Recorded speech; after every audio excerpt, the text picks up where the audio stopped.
Hello बच्चों।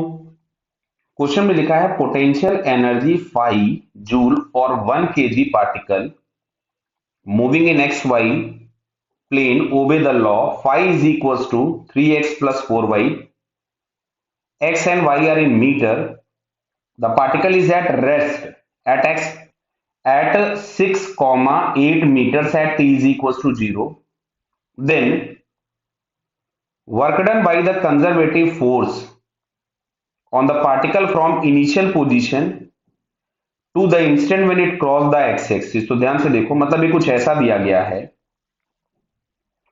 ये आपके पास एक्स एक्सिस और वाई एक्सिस है। इनिशियली पार्टिकल को हम लोगों ने प्लेस कर रखा था 6,8 पर, मतलब यहां कहीं पे।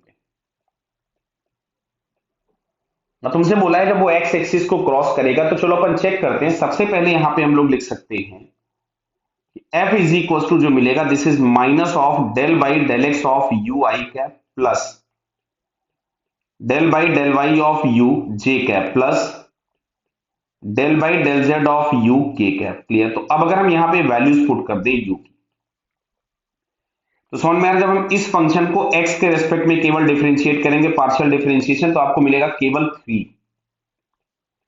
सिमिलरली जब y के रेस्पेक्ट में डिफरेंशिएट करोगे तो केवल मिलेगा 4, और z के रेस्पेक्ट में दोनों जीरो हो जाएंगे, तो हमारे पास ये आ गया फोर्स फिलहाल।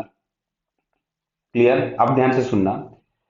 अब यहां बोला गया है कि when it cross the x axis, तो पहले हम लोग ये देखें कि एक्स एक्सिस को जब ये क्रॉस करेगा, यानी वाई कोऑर्डिनेट जीरो हो जाना चाहिए। समझना बात को मेरी, फिर मैं भी आगे और बताऊंगा। तो y कोऑर्डिनेट जीरो हो जाना चाहिए, तो उतनी देर में क्या y एक्सिस के लॉन्ग भी या x एक्सिस के लॉन्ग भी तो एक डिस्प्लेसमेंट होगा। तो अब अगर हम y एक्सिस के लॉन्ग देख रहे हैं, केवल और केवल हमको y डिस्प्लेसमेंट जीरो करना है फिलहाल। तो इनिशियल वेलोसिटी तो दी गई थी जीरो। अच्छा, जो एक्सेलरेशन है दैट इज -4 मीटर पर सेकेंड स्क्वायर। साहब एक्सेलरेशन -4 कैसे आ गया? तो a बराबर हम लोग लिखने वाले हैं F/m, और m बराबर दिया था 1 kg। कितना दिया था? 1 kg। तो 3i प्लस 4j, मतलब एक्सेलरेशन आपको मिल गया -4। अच्छा, डिस्प्लेसमेंट करना है आपको 8 मीटर से एक्स एक्सिस कट करना है, मतलब जो y कोऑर्डिनेट होगा वो जीरो हो जाए, मतलब डिस्प्लेसमेंट होना है -8 मीटर का। तो यहां से अगर हम लोग लगाते हैं s is equal to u t plus half a t square. Equation of motion क्यों लगा पाए? बिकॉज एक्सेलरेशन कांस्टेंट था। तो माइनस दिस जीरो, यह आ जाएगा 1/2 4 इंटू टी स्क्वायर। तो यहां से हमको मिलता है टी बराबर 2 सेकंड, मतलब ये 2 सेकंड में एक्स एक्सिस को कट करेगा। तो इन 2 second what is the displacement along x axis? ये वाई डायरेक्शन का डिस्प्लेसमेंट था जब वो एक्स एक्सिस को कट करना था। तो इनिशियल वेलोसिटी तो यहां भी जीरो है। क्लियर? एक्सेलरेशन यहां पे आपके पास है -3। अच्छा, टी बराबर 2 सेकंड। तो 2 सेकंड में अगर हम लोग इसका डिस्प्लेसमेंट चेक करें, तो s is equal to u t plus half a t का स्क्वायर, मतलब हो गया 4। तो ये s इज इक्वल टू है -6 मीटर। तो ध्यान से समझना, तो इसका जो इनिशियल एक्स कोऑर्डिनेट था बेटा वो 6 था, और अगर वो -6 गया मतलब ओरिजिन पे पहुंच गया। y कोऑर्डिनेट +8 था, और अगर वो -8 गया मतलब वो ओरिजिन पे पहुंच गया, तो इसका डिस्प्लेसमेंट कुछ इधर हो रहा है। क्या समझ में आ रहा है? मतलब वो साइमल्टेनियसली x के लॉन्ग भी चल रहा है और y के लॉन्ग भी चल रहा है। तो टोटल डिस्प्लेसमेंट आपके पास ये वाला दिखेगा, ये r वेक्टर।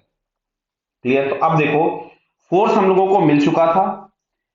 अब अगर हम लोगों को दिख रहा है यहाँ पे ये फोर्स जो है वो कांस्टेंट है। अगर फोर्स कांस्टेंट है, तो सीधे सीधे हम लोग work done is equals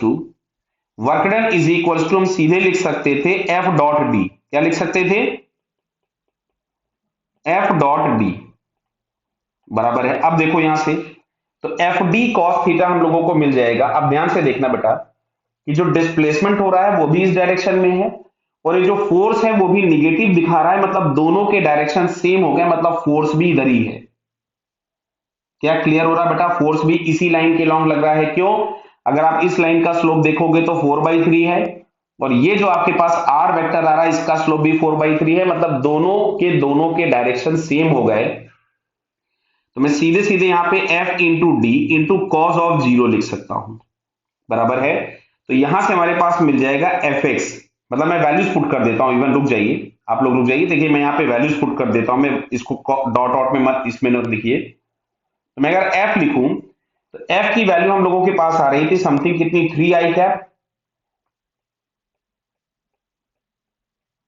plus 4j cap dot, अब यहां पे आ जाएगा ये एक्स आई cap plus Y J cap, दोनों के डायरेक्शन सेम है, आप चाहो तो दोनों में माइनस लगा लो, तो माइनस ऑफ माइनस प्लस हो जाएगा। तो यहां से हमारे पास आएगा 3x प्लस 4y, तो x बराबर था 6 और y बराबर था 8, तो इसको सॉल्व करके आंसर आपको 50 जूल मिल जाएगा। क्लियर है? चाहे तो आप ऐसा कर सकते हो, मन करता है कि एफ डॉट डी, नहीं साहब हम तो सब में माइनस लगाएंगे, तो लिख लो माइनस, ये कितना था 3i cap plus 4j cap dot, तो यहां पे डिस्प्लेसमेंट भी आपको मिलेगा माइनस ऑफ एक्स का I cap minus of Y J cap, तो माइनस माइनस माइनस क्या हो जाएगा प्लस, फाइनली आंसर आपको फिर से मिलेगा 50 जूल। तो यहाँ पे प्लस 50, अगर हम ऑप्शन चेक करें तो प्लस 50 हम लोगों को यहाँ पे सी वाला ऑप्शन दिखता है, so it's correct answer is C. Okay बेटा, ऑल द बेस्ट।